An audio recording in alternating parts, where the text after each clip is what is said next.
Our next presentation is Going Live with Streamr, a marketplace for the new data economy. Can you please give Henry Pihkala, CEO of Streamr, a very warm welcome to the stage.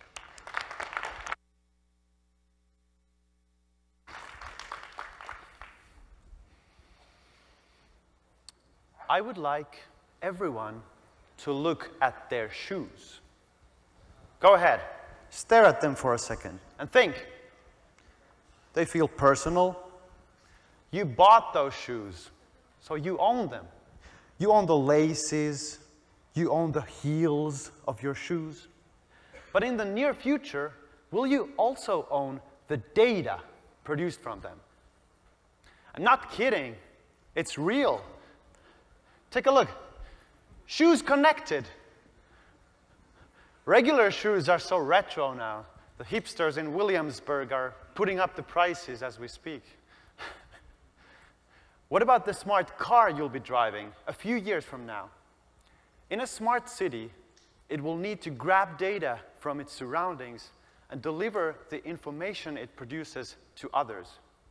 Who will own the data flowing through your car? Will it be you or a corporation? Right now, we have an entire generation of people who have grown used to the current business model of the internet, generating data for big companies in exchange for seemingly free services.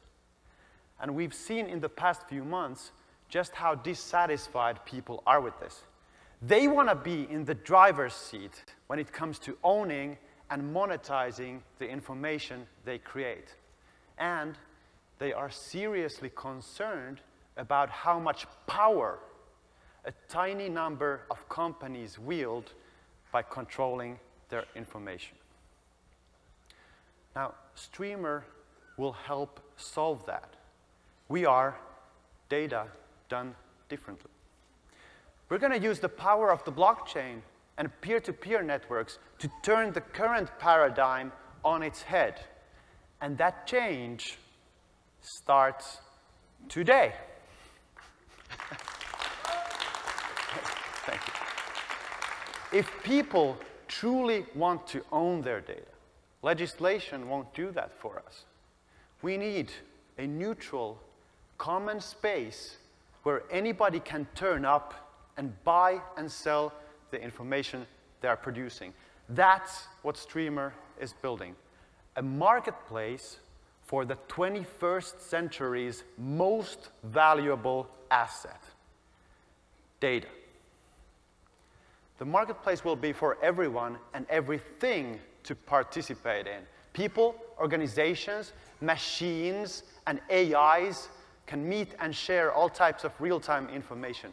Whether it's data from your smart car, from finance, social media, IoT sensors, or from the factory floor, Streamr enables you to find an audience and turn that information into genuine value. We're open source. We aim for decentralization, which means that middlemen won't be taking a cut. And that includes ourselves. Let me show you how it works. Play the video, please. So the marketplace showcases the publicly available content on the Streamr network. Anyone can go in, create a product, give it a name and description, and unless it's free, set a price per time unit defined in Streamr data coin or pegged to USD. Then they go and select which of their data streams already flowing through the Streamr network to include in the product and publish the product onto the marketplace. After this, anyone can go in and buy access to those data streams. Now, buying data is even easier. Users can drill down into a product and buy access to them for any time period that they choose using Streamr data coin. And once the transaction is mined, they can immediately either start building things in our visual editor environment or start receiving that data to their own applications via the Streamr API.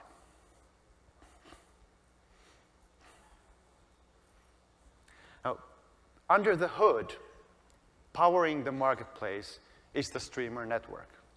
It's a scalable off-chain network that operates alongside Ethereum and delivers real-time information from data sources to the correct recipients. Streamr will spend the next year not only onboarding new vendors onto the marketplace, but also creating new ways for people to buy and sell their information. We want to work with big consumer-facing retailers to digitize their products in a way that empowers people, not keeps them trapped as servants for big data corporations. We will keep working towards full decentralization to ensure that the foundations of the data economy remain free from control by monopoly corporations and governments. This is the Streamr vision. Thank you so much. So shortly, we'll officially launch the marketplace. But let me first tell you about those who share this vision with us. On Thursday, we welcomed our partnership with Hewlett-Packard Enterprise, along with others we've already brokered over the past few months. Today, I can reveal 2 new headline partners who are taking this journey with us, Nokia and OSIsoft. So let me welcome to the stage Richard Beeson from OSIsoft and Martti Ylikoski from Nokia, as well as Jennifer Smith from Hewlett-Packard Enterprise. Come on, guys.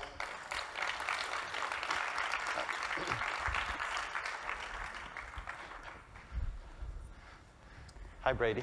Hey, thank you.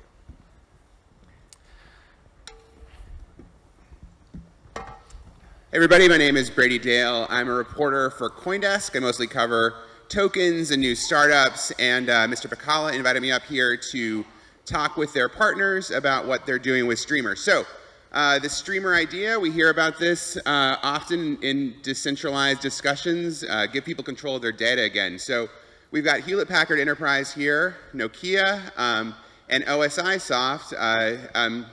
So let's give these folks, these are some pretty big companies, a chance to talk about which of their customers they see as most likely to want to put some of their data onto this marketplace. Jennifer, let's start with you. So our partnership with Streamr has kind of come to fruition with an example with car data. We have been able to capture live streaming data from the car system at the edge with our EdgeLight infrastructure, and to be able to take that, make decisions around what to put on a chain, what to leave off, and then send that through the marketplace to Streamr. This again creates that kind of end-to-end solution for market data, and creates a place for the data actually to create value versus just like the collection of it. So we're excited to be partnering with them and excited to be able to deliver value to customers. And which car brands is Hewlett-Packard Enterprise working with right now? Which car brands? Yeah. We actually aren't associated with any particular. We have a lot of conversations that we're having with car manufacturers that will, of course, be an integral part in the solution, is working with them, whether it's car manufacturers or other car entities that can enable the driving system to kind of operate in full circle. And Nokia, Martti, I know everyone knows you all as phone makers and telecommunications folks, but you're doing some interesting work with rural areas that you see an opportunity here with, right? Yeah, so our project is bringing connectivity to unconnected parts of the world, rural areas, emerging markets, with a self-install model, where kind of farmers themselves can set up a base stations. It's easy. We have a plug-and-play cloud-based management system. And for example, we see that in a farmer cases, farmers would anyway put soil measurement devices, weather measurement devices to be able to have a better crop. And while they have captured that data, why not make it available in the data markets and capture a little bit of your investments back? So we're looking forward to this type of a data monetization ecosystem going forwards. So like other farmers around the world could learn how to better farm a certain kind of soil if they can get their hands on data about what's worked in places where you guys have. So the obvious use case is that there will be AI or machine learning companies tapping into that these data streams and being able to see that what type of seeds, for example, work in what type of soils, and then being able to offer data products. Yeah. And so, and last but not least, we have OSIsoft, maybe a company that isn't as familiar to consumer folks, but is working with really large factories, really large enterprise industry players who obviously are generating a ton of data. What's kind of the low-hanging fruit for you guys in terms of data that might be interesting for others to get their hands on? Yeah, so our customer, we're probably alien to a lot of you. We've been in business for about 38 years, serving operations, process industries, government, anybody that has sensors. And these customers using our Pi system are managing about over 1.5 billion streams of data. And these are data-hungry companies. They operate with data. So the low-hanging fruit here is really for them to be able to obtain data from sources that may be outside of their realm, outside of things that they can sense themselves, but also to participate in making that data available in various scenarios, whether it's regulatory or academic or business exchange. And I guess the question that jumps out at me on that is, if I'm running a big factory that's doing, pretty intense high-end manufacturing, I could imagine some of those companies would be nervous about selling their data because it might reveal too much. Is there a solution here? Are people coming around on that? Am I sort of naive on that question? No. You hit it right on the nose. This has been a struggle for a lot of our customers when I talk to them, because there is a desire in some cases, and actually there's a thing called benchmarking in industry where companies want to see how they stack up against their peers. But how you make that data available in a secure way, how that gets monetized through the benchmarking company, that has been a huge process and a huge struggle. I see that as one of many scenarios where this just lowers the bar to participation. So as long as we're starting to talk about tough stuff, obviously the Internet of Things, which is a big buzzword we've all been hearing about in technology for a while, is relevant here. All these devices are going to generate a lot of data. And in theory, this is going to create a whole new economy of machines paying machines. Can any of you guys give us examples of those sorts of exchanges that might take place that the Streamr platform might make more feasible? Yeah, great. Obviously cars, we can think about cars, actually we can pull the data from them and share that, but you also think about autonomous driving and cars and machines talking to machines. At HPE, we look at this as, the IoT or blockchain 3.0, so this future element of the coming together of IoT and blockchain and big data, and being able to make that available to the marketplace through the Streamr platform. But it's really about, keeping the control of that data with the owner, or giving that control back, but then also creating a place to generate value with all of this data that we're collecting, and whether that's more seamless communication with car on car, or providing information for governments to be able to improve road conditions, or the weather reports that can, or just oil manufacturers or car for safety. So I think there's a lot of different use cases that can be taken from this data, and instead of just collecting it and letting it sit there, we can now create value out of it. So maybe one comment about the farming use case, that I personally believe that a single data stream for weather or soil itself is not very valuable, but I believe that there will be community projects, so there will be data aggregators, and these AI and machine learning companies will tap into these data aggregated streams, because only once you have enough data it is valuable. It will be interesting to see how the Streamr and other data marketplaces are kind of addressing this issue.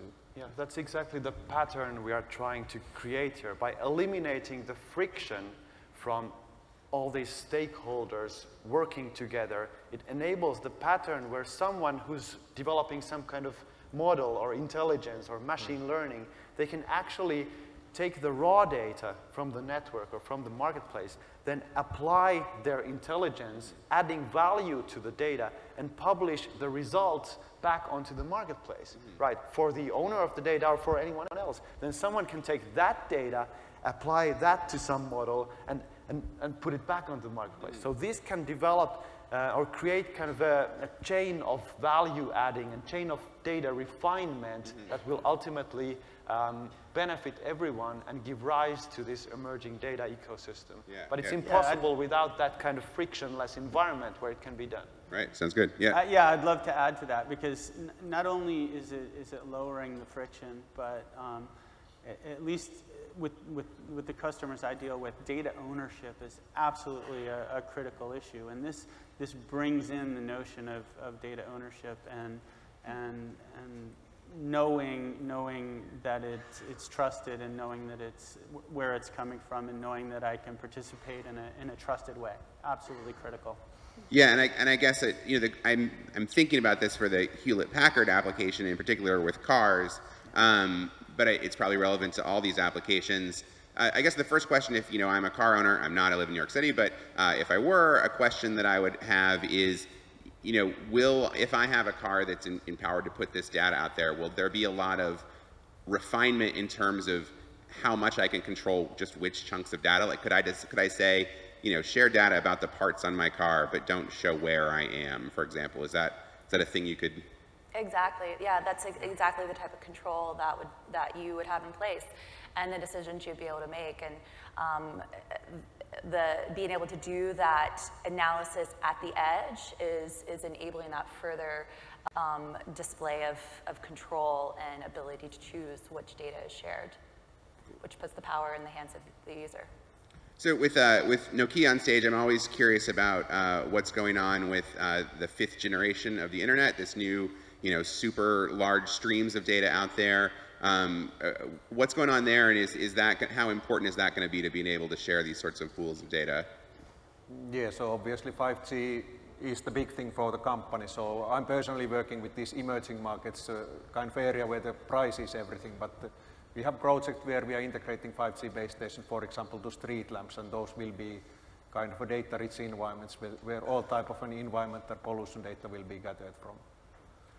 So as we talk about the Internet of Things, another sort of tricky side of the Internet of Things is the main thing we hear about it so far is just big security breaches that keep happening. And it seems like if you incentivize people to put more things on to the Internet, to put more data on the Internet and monetize that, there's some danger that folks might move too quickly, and we could see even more of those things get exposed. So does Streamr have a plan in place, or do the companies on stage have a plan to sort of ensure that data becomes available, only after security is right?